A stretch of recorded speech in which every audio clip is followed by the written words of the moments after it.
चलिए दोस्तों जानते हैं उत्तर प्रदेश की सिलेक्टेड बड़ी एवं महत्वपूर्ण खबरों को। इससे पहले आपने इस चैनल को सब्सक्राइब नहीं किया है, सब्सक्राइब कर लें। पास ही में बेल आइकन दिया होगा, उसे भी ऑन कर लें। साथ ही कमेंट बॉक्स में अपने जिले का नाम जरूर बताएं ताकि आपको वहां की खबरों से डेली अपडेट करा सकें। न्यायपालिका अपडेट। राहुल गांधी ने वाराणसी एमपी एमएलए कोर्ट के आदेश के खिलाफ इलाहाबाद हाई कोर्ट का रुख कर दिया। कांग्रेस नेता राहुल गांधी ने 2024 में अमेरिका में दिए गए एक बयान को लेकर वाराणसी की विशेष एमपी एमएलए अदालत के पुनः सुनवाई निर्देश को चुनौती देते हुए इलाहाबाद हाई कोर्ट में आपराधिक पुनः निरीक्षण याचिका दायर की है। मामला आज एकल पीठ के समक्ष सूचीबद्ध है। याचिकाकर्ता पक्ष का तर्क है कि निचली अदालत का निर्देश कानून के अनुरूप नहीं, जबकि शिकायतकर्ता ने इसे उकसाने वाला कथन बताया है। अदालत की अगली कार्रवाई पर प्रदेश भर में राजनीतिक नजरें टिकी हैं। नोएडा के प्रधान उद्योग में अनिश्चितता। अमेरिकी टैरिफ का असर ऑर्डर रोजगार पर चिंता। अमेरिका द्वारा हालिया टैरिफ बढ़ोतरी के बाद नोएडा के वस्त्र टेक्सटाइल यूनिट्स में खरीदार खोने और ऑर्डर घटने की आशंका से चिंता बढ़ी है। कई इकाइयां लागत प्रतिस्पर्धा और भुगतान चक्र को लेकर दबाव में हैं। उद्योग प्रतिनिधियों का कहना है कि यदि स्थिति लंबी चली तो अस्थायी छंटनी या उत्पादन कटौती जैसे कदम लेने पड़ सकते हैं। निर्यात निर्भर इकाइयां वैकल्पिक बाजारों की तलाश और उत्पाद मिश्रण बदलने पर विचार कर रही हैं। उत्तर प्रदेश में निवेश मोर्चा। चाइना +1 रणनीति में यूपी वैश्विक पूंजी आकर्षित करने की मुहिम। राज्य सरकार ने चाइना +1 रणनीति के तहत यूपी को वैश्विक विनिर्माण हब बनाने की मुहिम तेज की है। अमेरिका, जापान, फ्रांस, डेनमार्क सहित 20+ विदेशी कंपनियों से बातचीत आगे बढ़ी है। कई पीएलआई प्रोजेक्ट संचालित हैं और सैकड़ों फर्मों के लिए अकाउंट मैनेजर तैनात किए गए हैं। विदेशी निवेश पूछताछ हेतु देशवार डेस्क भी बन रहे हैं। लक्ष्य है कि स्थानीय उद्योगों की साझेदारी से रोजगार निर्यात में बढ़ोतरी हो। महिलाओं की सुरक्षा बरजोर। एंटी रोमियो स्क्वाड को और सक्रिय करने के निर्देश। त्योहारी सीजन में पहले मुख्यमंत्री योगी आदित्यनाथ ने वीडियो कॉन्फ्रेंसिंग से कानून व्यवस्था समीक्षा की और सभी जिलों में एंटी रोमियो स्क्वाड को अधिक सक्रिय करने के निर्देश दिए। मिशन शक्ति के नए चरण को शारदीय नवरात्र में शुरू करने की तैयारी पर भी चर्चा हुई। बाढ़ राहत और डेंगू नियंत्रण पर विशेष फोकस के साथ पुलिस, स्वास्थ्य, नगर निकायों के समन्वय को मजबूत करने को कहा गया ताकि भीड़-भाड़ और बाजार क्षेत्रों में महिलाओं की सुरक्षा बेहतर हो सके। उत्तर प्रदेश में भारी बारिश का अलर्ट, सतर्क रहने की अपील। भारतीय मौसम विभाग ने आज हिमाचल, मध्य प्रदेश के साथ उत्तर प्रदेश में भी बहुत तेज बारिश, गरज चमक व आंधी की चेतावनी जारी की है। कई इलाकों में प्रति घंटे 15 मिलीमीटर से ज़्यादा बारिश के आसार हैं। प्रशासन ने निचले इलाकों व नदी किनारे रहने वालों को लोगों को सतर्क रहने, अनावश्यक यात्रा से बचने और आपात घोषणाओं पर ध्यान देने की सलाह दी है।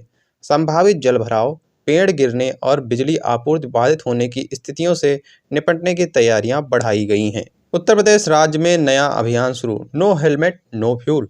उत्तर प्रदेश सरकार ने आज से सड़क सुरक्षा पर जोर देते हुए नो हेलमेट नो फ्यूल अभियान शुरू किया। पेट्रोल पंपों पर बिना हेलमेट दोपहिया चालकों को ईंधन नहीं मिलेगा। मुख्यमंत्री योगी आदित्यनाथ ने इसे दंड के बजाय जनहित की पहल बताते हुए नागरिकों से सहयोग की अपील की है। परिवहन, पुलिस व जिला प्रशासन मिलकर निगरानी करेंगे। पेट्रोल पंप ऑपरेटरों और ऑयल कंपनियों से भी सहयोग मांगा गया है ताकि हेलमेट उपयोग आदत बने और दुर्घटनाएं घटें। जीरो पावर्टी अभियान ने 13,30,000 से अधिक परिवारों को बनाया लाभार्थी। यूपी सरकार की जीरो पावर्टी कैंपेन ने अक्टूबर 2024 से लेकर अब तक 13,30,000 गरीब परिवारों को लाभार्थी बनाया है।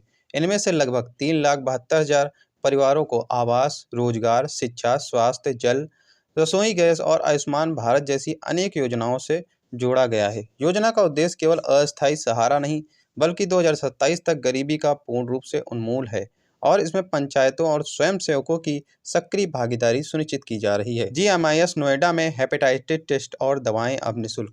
ग्रेटर नोएडा के रोडसोएटिकल्स इंस्टीट्यूट ऑफ मेडिकल साइंस ने हेपेटाइटिस बी और सी के लिए एक विशेष केंद्र शुरू किया है, जहां मरीजों को मुफ्त परीक्षण और दवाएं उपलब्ध हैं। 2024 में यहां 500 से अधिक हेपेटाइटिस सी और 372 हेपेटाइटिस बी मामले चिन्हित किए गए थे और अब 1 करोड़ रुपए दवाइयों एवं 6 लाख रुपए उपचार के लिए जारी किए गए हैं। साथ ही परामर्श और जागरूकता कार्यक्रम भी संचालित किए जा रहे हैं। कुल 518 शैक्षणिक पदों की सृजना 2 विश्वविद्यालयों में। यूपी सरकार ने गरीबी कम करने के साथ साथ शिक्षा को भी प्राथमिकता देते हुए मुरादाबाद में गुरुजम्भेश्वर विश्वविद्यालय और बलरामपुर में मां पतेश्वरी विश्वविद्यालय के लिए कुल 518 अस्थायी शैक्षणिक पद सृजित किए हैं। मुरादाबाद विश्वविद्यालय को 273, 39 professor, 78 associate professor, 156 assistant professor और माँ पतेश्वरी विश्वविद्यालय को 245, 35 professor, 70 associate professor, 140 assistant professor पद मिलेंगे।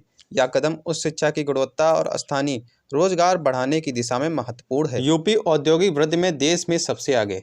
एनुअल सर्वे ऑफ इंडस्ट्रीज के डेटा के अनुसार उत्तर प्रदेश उद्योगों में सबसे आगे चलने वाला राज्य बन गया है।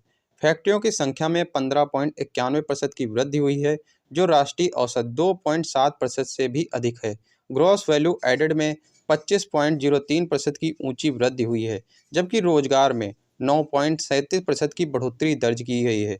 दोनों ही राष्ट्रीय औसत से दोगुना है। विशेषज्ञों का कहना है कि निवेश अनुकूल नीतियां और सुशासन इस तेजी के लिए मूल कारण है। उत्तर प्रदेश में एनडीए गठबंधन में दरार, सहयोगियों में नाराजगी की खबर। उत्तर प्रदेश में सत्ताधारी एनडीए गठबंधन के घटक दलों के बीच असंतोष की खबर सामने आ रही है। गठबंधन के सहयोगी नेताओं ने कुछ नागर मुद्दों पर नाराजगी जाहिर की है, जिसमें सीएम योगी आदित्यनाथ के लिए सभी दलों को एकजुट रखना चुनौतीपूर्ण हो गया है। राजनीतिक सूत्रों के अनुसार आगामी विधानसभा चुनाव को ध्यान में रखते हुए गठबंधन को बनाने और टूटने की संभावनाओं को टाला जाए, इसके लिए रणनीतिक बैठकें और संवाद तेज किए गए हैं।